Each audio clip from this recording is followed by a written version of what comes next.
I found this article regarding the topic that we just discussed in yesterday's video. And it speaks about how home sellers want different marketing options, not different marketplaces. Now, this is about the new marketing, I guess you would say, with the changes that has just come to real estate agents and brokers.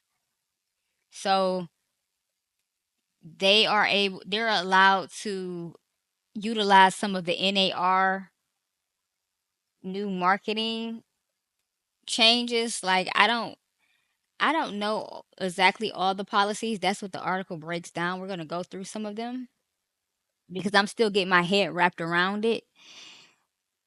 And it sounds as if they are going to utilize some of the ways that they have been doing things, but they have made some changes as well. And it seems as if they're not favorable to home sellers.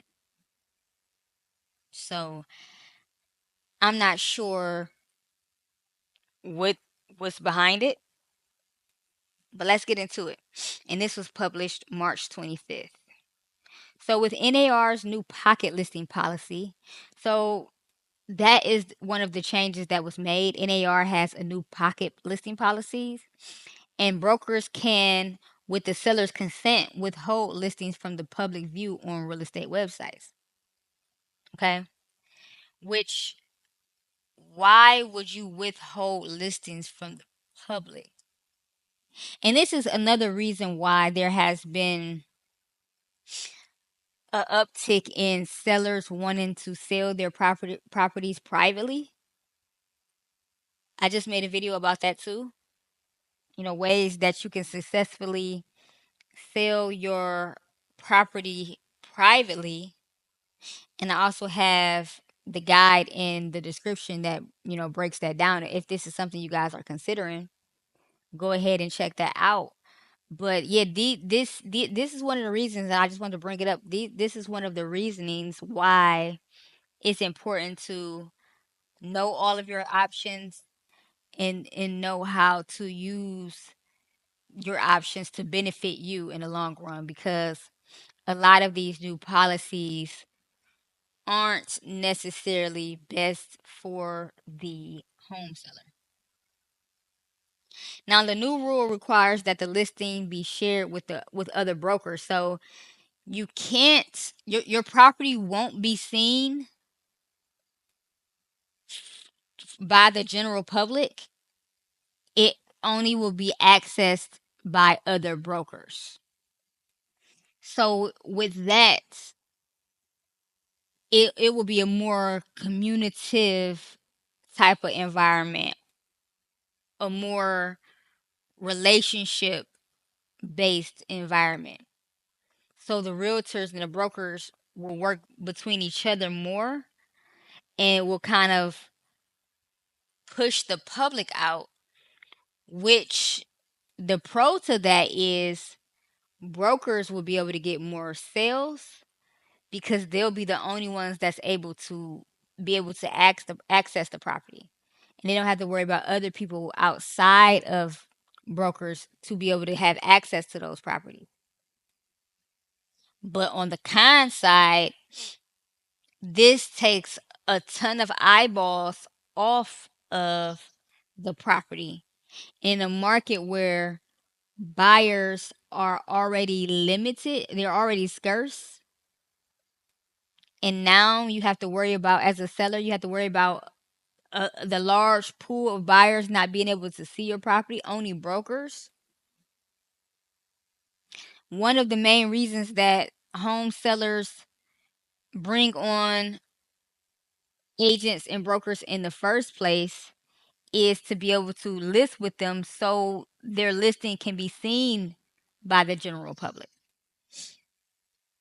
And now this policy would be altering that and taking that public view away and making it kind of a small, intimate space where just agents and brokers can see the data of what properties is for sale.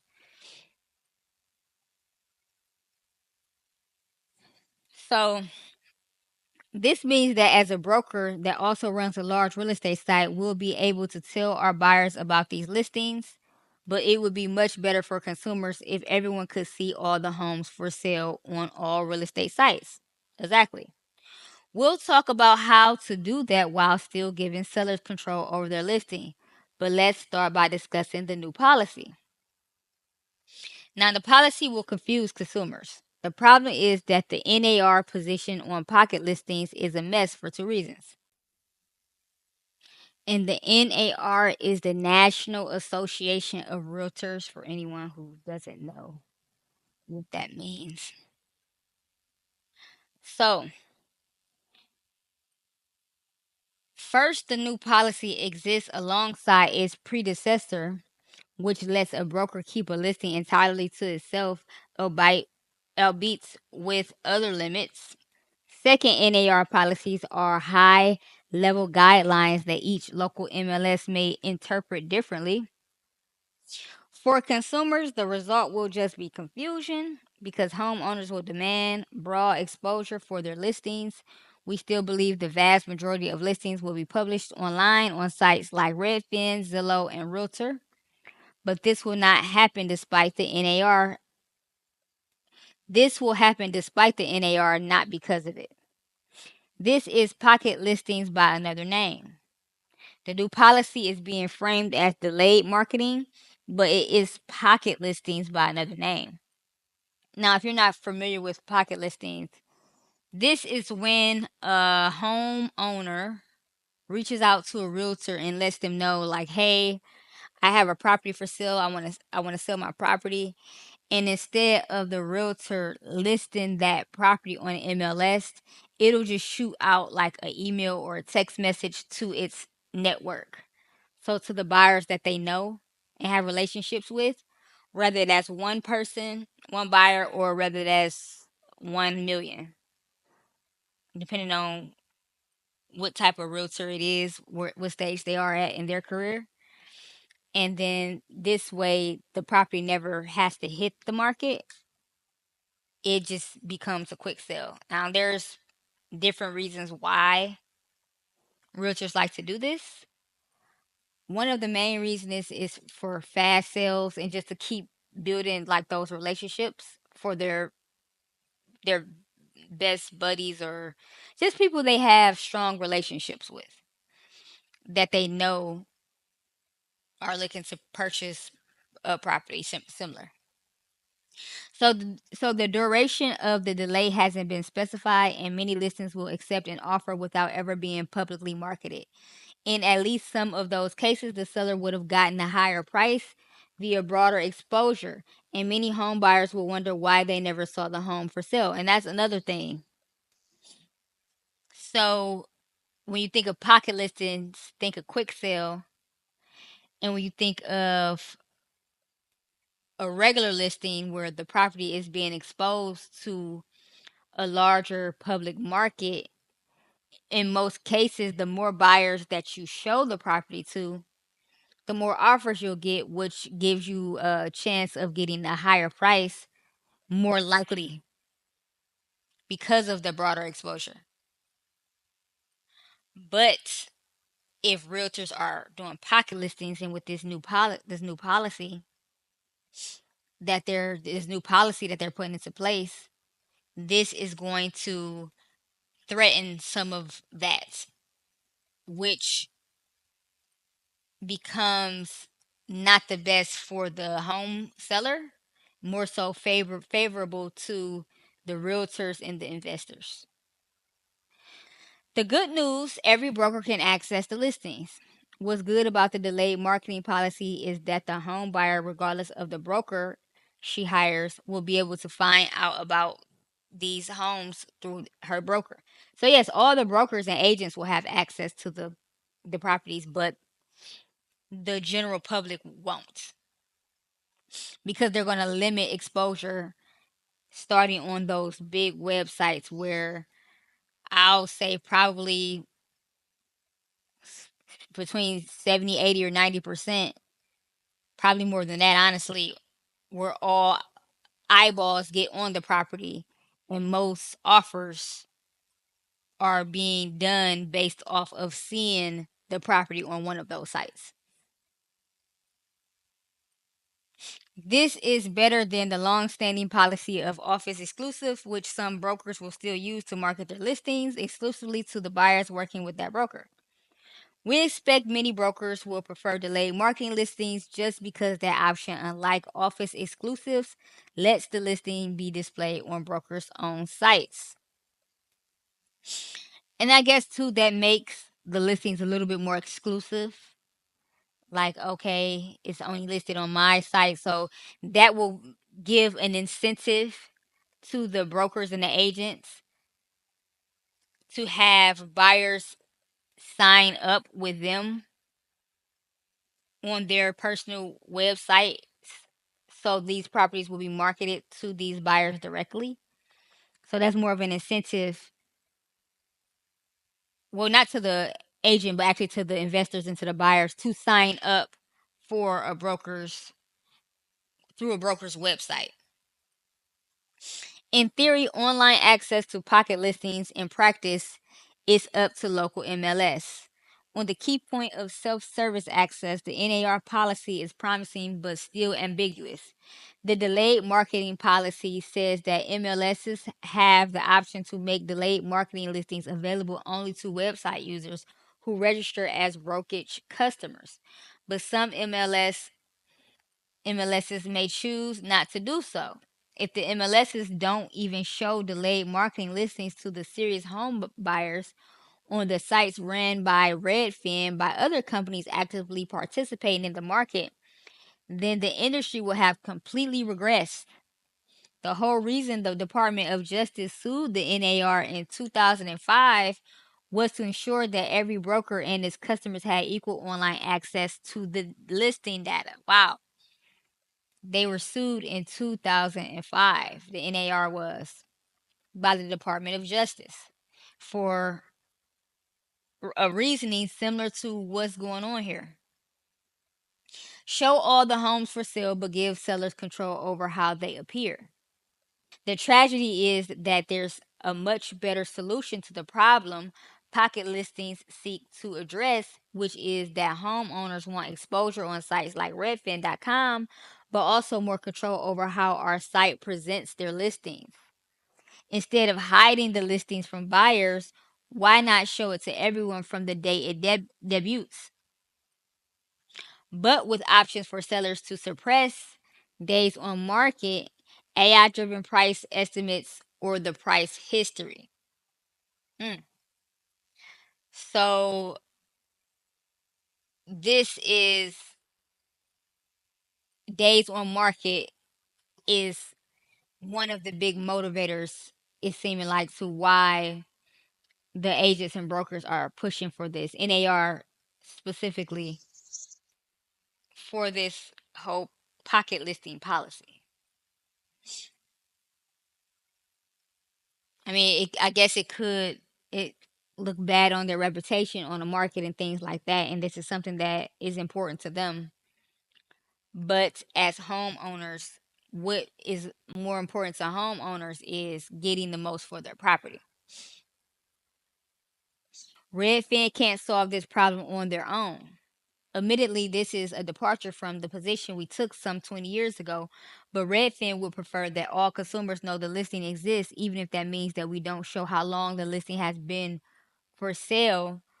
On our own, we could give sellers the ability to control how our sites markets their listings, but that wouldn't solve the problem on Zillow.com or Realtor.com. So they're considering not showing how much days the property has been on the market, but isn't that kind of like keeping pivotal information from the public? So it's like they're doing all of this to not have to do that, but strategizing a way so that that doesn't affect the sale. And on the other side, if they don't do that, then finding a way to not disclose the days on market as a viable option as well. And this is why we need the MLS. This is why the NAR and the MLSs exist, to do what no single site can do on its own, facilitating a marketplace balance between how sellers want to market their listings and how buyers want to search for them. Rather than intentionally fragmenting the marketplace with the listings appearing in different places under different policies, we should show all the listings in one place with different sellers allowing different levels of disclosure on each listing. In this way, we can finally stop forcing homeowners to make a terrible and fast choice between how the listing is marketed and how many people the listing is marketed to. And yes, these sites are very important to the sale of the property because, as stated, the MLS, only certain people, brokers and agents usually, have access to the MLS. Well, Zillow, Redfin, Realtor.com, everyone has access to, everyone can see. So we'll play by the rules, but let's make better rules. One final point, which we have made many times before, after years of holding out, Redfin is finally becoming more aggressive about pocketing listings despite our fierce advocacy for rules banning pocket listings. Other brokers may call this hypocrisy, but it isn't hypocrisy to play by the rules. Other brokers may call this hypocrisy, but it isn't hypocrisy to play by the rules while wanting better rules. You can, for example, be in favor of a rule that requires soccer players not to pick up the ball, but if the referee stops enforcing that rule, and really, why else would you even have the referee? Then every team has to play soccer as if it were rugby. No one can expect Redfin to share listings with brokers who hoard listings, especially when Redfin runs the largest brokerage site in America. Pocketing listings may turn out to be a winning strategy for Redfin, but over time, it's a losing one for our industry.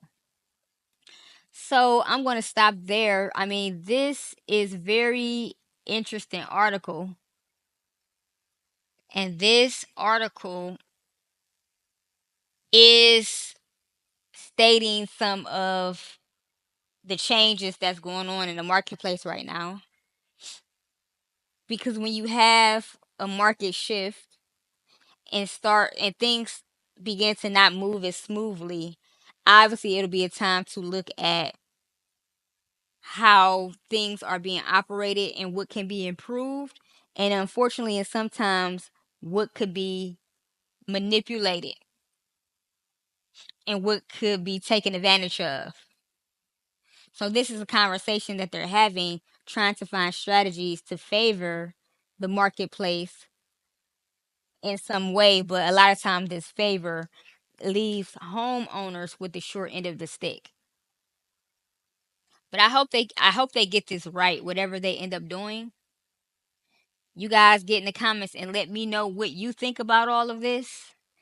And if you're a person that's looking to sell your home, or possibly may want to in the future one day, how do you want your property to be marketed?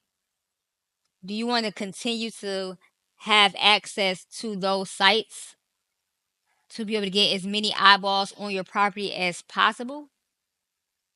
Or you're fine with the new policy, the new pocket listing policy? And I mean, the best thing about it, I guess, they have to get the seller's consent.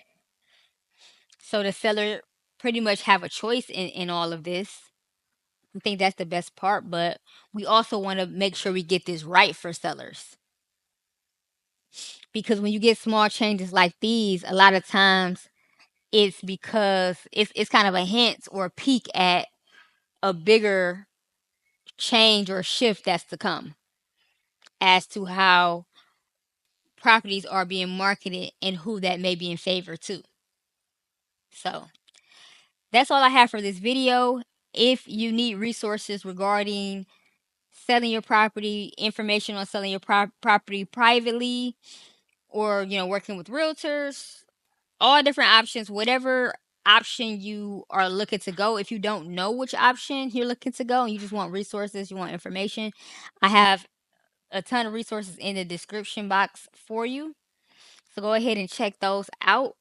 And if there's something else that I can help you with that's possibly not in there, just go ahead and drop me a comment. I always take a look to see if there's anything I can do to help. Please let me know. That's why I make these videos, to ensure that the sellers are in the know and are getting the fair share in all of this, because a lot of there's a lot going on currently that doesn't have sellers' best interest in mind, and things are harder for us to sell properties right now. So getting the knowledge and the information to make sure we're on top of things and we're able to get the best bang for our buck, get all of our money, get all of our equity,